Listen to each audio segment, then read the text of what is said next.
To export your finished product, ensure there aren't any stray clips at the end of your timeline.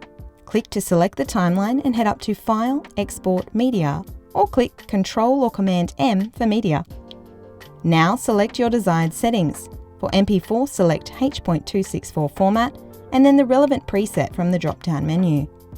Your export will be automatically saved as a sequence name unless changed. Browse to save this export in a folder within your main project folder called Output, then click Q. This bumps the export out to Adobe Media Encoder. If you experience difficulty here, you can also click Export to export within Premiere as another option. When Encoder opens, click the small play icon here to commence the export.